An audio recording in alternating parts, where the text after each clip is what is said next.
King of New York, 1990.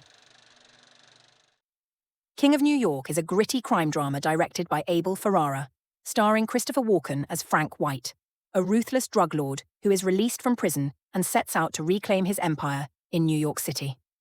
Unlike typical crime bosses, Frank has a unique mission. He wants to use his illicit gains to fund hospitals and help the community.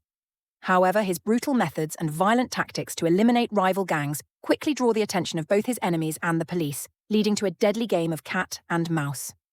The film is known for its dark, stylish portrayal of the New York underworld, blending crime and neo-noir elements to create a gritty, atmospheric experience. Walken's performance as the charismatic yet menacing Frank White is one of the movie's highlights, bringing a magnetic, unpredictable energy to the role. The cast also features Lawrence Fishburne, David Caruso, Wesley Snipes, and Victor Argo, adding depth to the ensemble with their strong performances. One interesting aspect of King of New York is its portrayal of the city as almost a character in itself. Ferrara's direction captures the gritty, neon-lit streets of late 80s and early 90s New York, showcasing the underbelly of the city in a way that feels both raw and poetic. The film was shot on location, which added to its authenticity and helped build its unique, dark atmosphere. During production, Ferrara faced challenges, particularly with the film's controversial content. The violent scenes and the moral ambiguity of Frank White's character drew mixed reactions from test audiences, leading to some edits to tone down certain elements. Despite these hurdles, Ferrara stuck to his vision, and the film emerged as a distinct piece of work that has gained appreciation over time. The Two Jakes, 1990. The Two Jakes is a neo-noir mystery drama and a sequel to the classic film Chinatown, 1974. Directed by and starring Jack Nicholson, the movie revisits private investigator J.J. Jake Gitters, who finds himself caught up in another complex case involving deceit, betrayal, and real estate schemes in post-World War II Los Angeles. This time, Gitters is hired by another Jake Berman, Harvey Keitel, to catch his wife in an affair. However, things take a darker turn, revealing a web of secrets and shady dealings. The production of The Two Jakes was fraught with challenges. Originally, it was supposed to be directed by Chinatown's Roman Polanski, but, after creative differences, the project was shelved for several years. Nicholson eventually took the director's chair, marking one of his few directorial ventures. The film had a bumpy journey to completion, with script rewrites, delays, and budgetary concerns adding to the complications. Despite bringing back the iconic character of Jake Gittys, The Two Jakes struggled to live up to the success of its predecessor. It received mixed reviews, with critics praising Nicholson's performance but critiquing the film's pacing and complex plot. However, it still manages to carry the spirit of Chinatown, delving into the same themes of corruption, power, and betrayal in LA's underworld. One notable aspect of the film is its attempt to capture the essence of post-war Los Angeles. Nicholson was meticulous about details, from the costumes to the locations, to authentically depict the period. Although it wasn't as celebrated as Chinatown, The Two Jakes has gained appreciation over time for its effort to expand on the original film's universe. Goodfellas, 1990. Goodfellas is a critically acclaimed crime drama directed by Martin Scorsese, based on the true story of mobster Henry Hill. The film follows Henry, played by Ray Liotta, from his early days as a young kid fascinated by the mafia, to his rise through the ranks of organized crime, and ultimately, his downfall. The story is a gripping, gritty portrayal of life in the mob, showing both the allure and the brutal realities of that world. Alongside Liotta, the film features iconic performances from Robert De Niro as Jimmy Conway and Joe Pesci as the unpredictable, violent Tommy DeVito. One of the film's standout elements is Scorsese's dynamic direction, including the use of long tracking shots that immerse the audience in the character's world. The famous Copacabana scene, where Henry and his date walk through the kitchen into the club, was shot in a single take, showcasing Scorsese's masterful ability to draw viewers into the story. The film also stands out for its fast-paced editing and eclectic soundtrack, which complements the narrative's shifts through different decades. During production, Scorsese was deeply committed to authenticity.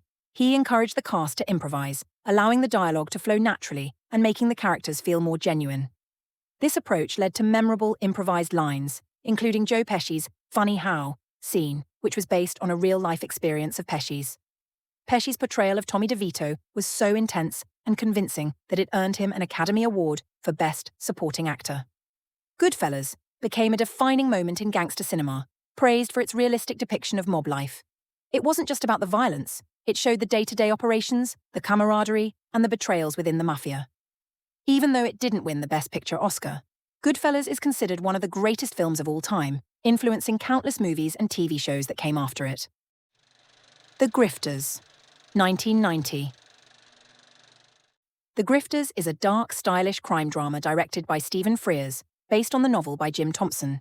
The film explores the lives of three con artists: Roy Dillon, John Cusack, a small-time hustler, his estranged mother, Lily, Angelica Houston, a seasoned grifter working for a bookie, and Myra, Annette Bening, Roy's manipulative girlfriend with her own con schemes. The plot delves into their twisted relationships as their deceitful lifestyles inevitably lead to betrayal, danger, and a clash of agendas. The film is noted for its noir-influenced style, blending suspense, dark humor, and complex characters. Each of the lead actors brought something unique to their roles, and their chemistry is electric. Angelica Houston, in particular, delivered a chilling and nuanced performance, earning her an Oscar nomination for Best Actress. Annette Bening was also nominated for Best Supporting Actress, highlighting the strong performances that carried the film. During production, Stephen Frears worked closely with screenwriter Donald E. Westlake to adapt Thompson's novel, aiming to preserve its grim tone and unpredictable characters. Initially, Martin Scorsese was attached to direct, but he stepped back, taking on the role of executive producer instead. His involvement helped secure the film's funding and contributed to its gritty, stylized approach. Frears managed to capture the essence of the con artist lifestyle, portraying it as both alluring and ultimately destructive. The Grifters received critical acclaim for its sharp script, direction, and powerful performances. It played a key role in revitalizing the noir genre in the early 90s, showing that crime dramas could be both stylish and deeply character-driven. The film's exploration of deceit, family ties, and the blurred lines between love and manipulation make it a memorable entry in the genre, with a haunting conclusion that lingers long after the credits roll. Miller's Crossing, 1990. Miller's Crossing is a stylish gangster film directed by Joel and Ethan Coen, set during the Prohibition era. The story follows Tom Reagan, Gabriel Byrne, the cunning right-hand man to Irish mob boss Leo, Albert Finney, who gets caught in a dangerous web of loyalty, betrayal, and double crosses between rival gangs. It's a tale of power plays and manipulation, with Tom trying to navigate the murky waters of the criminal underworld.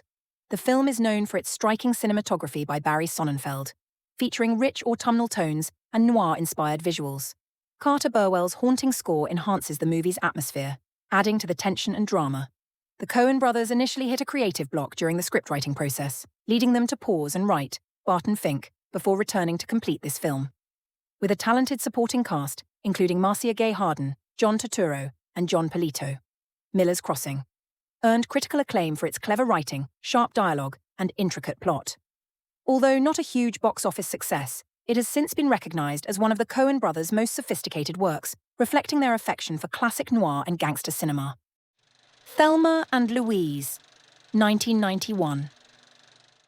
Thelma and Louise is a groundbreaking road movie directed by Ridley Scott that tells the story of two friends, Thelma, Gina Davis, and Louise, Susan Sarandon, who set out on a weekend getaway to escape their mundane lives. Things take a dark turn when Louise shoots a man attempting to assault Thelma, leading them to flee across the Southwest. As they evade the law, their journey becomes a tale of freedom, defiance, and deepening friendship. The film is celebrated for its stunning cinematography, capturing the vast American landscapes, and for Callie Khouri's sharp, Oscar-winning script. Davis and Sarandon's powerful performances earned both Oscar nominations, bringing complexity and strength to their roles. Originally, Michelle Pfeiffer and Jodie Foster were cast, but had to drop out, leading to Davis and Sarandon's iconic pairing. Brad Pitt also got his breakout role as J.D., though he wasn't the initial choice. The film's provocative ending, with the two friends driving off a cliff, remains one of cinema's most memorable moments. Point Break, 1991. Point Break, directed by Catherine Bigelow, is an action-packed thriller that blends surfing culture with crime. The film follows Johnny Utah, Keanu Reeves, a young FBI agent who goes undercover to infiltrate a gang of bank robbers known as the Ex-Presidents. Led by the charismatic Bodhi, Patrick Swayze, the gang uses their love for extreme sports, especially surfing, as a cover for their heists. As Johnny gets deeper into the group, he finds himself torn between his duty as a cop and his growing admiration for Bodhi's free-spirited lifestyle. The movie is known for its thrilling action sequences, including high-octane surfing, skydiving, and a legendary foot chase scene. Bigelow's direction brought an intense, almost poetic energy to these scenes, making them both thrilling and visually stunning. During production, Reeves trained extensively to master surfing, which added authenticity to his role. Patrick Swayze, already a skilled skydiver, did many of his own stunts, reportedly completing over 50 jumps during filming. There were also some risky moments behind the scenes. For instance, the surfing sequences were shot at dangerous locations, and both leads faced some near misses in the waves. Despite a lukewarm box office reception at first, Point Break quickly earned a reputation for its daring stunts and unique blend of action and counterculture, solidifying its place as a standout film of the 90s. Ricochet, 1991. Ricochet is a gripping action thriller directed by Russell Mulcahy, featuring a captivating performance from Denzel Washington as Nick Stiles, a promising police officer who becomes a target of revenge from a notorious criminal. After Stiles apprehends the sadistic criminal, Ezekiel Zeke Roth, John Lithgow, during a high-stakes drug bust, he believes his career is on the rise. However, when Roth escapes from prison and sets out to ruin Stiles' life, the game turns deadly. The film expertly combines intense action sequences with psychological tension, showcasing Washington's character's struggle to protect his family while navigating a web of danger. The film's explosive moments, including a memorable showdown in a high-rise building, keep audiences on the edge of their seats. An interesting tidbit about the production is that Denzel Washington was relatively new to leading roles at the time, and this film helped solidify his status as an action star. The dynamic between Washington and Lithgow was a highlight, with Lithgow's menacing portrayal adding depth to the film. The filming locations around Los Angeles allowed for a vibrant backdrop, with iconic landmarks enhancing the story's atmosphere. Ricochet didn't perform exceptionally well at the box office, but it gained a following over the years for its blend of action and drama, showcasing Washington's early versatility as an actor. One False Move, 1991. One False Move is a gritty crime thriller that dives deep into a tense atmospheric story of crime, betrayal, and small-town drama. Directed by Carl Franklin, the film follows three criminals, played by Billy Bob Thornton, Cinda Williams, and Michael Beach, who leave a brutal trail in Los Angeles before fleeing to a small Arkansas town. Meanwhile, Dale Hurricane Dixon, the town's enthusiastic sheriff, Bill Paxton, awaits their arrival, seeing it as his shot at glory, only to find himself in a more complex situation than he anticipated. The film's raw narrative and striking realism come from its intense character study and stark portrayal of violence, marking it as a unique take on the crime genre. Billy Bob Thornton, who co-wrote the screenplay, brought his unique style and dark humor to the dialogue, helping to create an atmosphere that feels both tense and authentic. Thornton and Cinda Williams, who were in a relationship at the time, deliver especially engaging performances that elevate the film's emotional depth. One False Move was initially intended for a straight-to-video release, but its acclaim at festivals pushed it into theaters, where critics praised it for its realism and powerful storytelling. This film helped catapult both Carl Franklin's directing career and Billy Bob Thornton's rise as a versatile actor and screenwriter. Bugsy, 1991.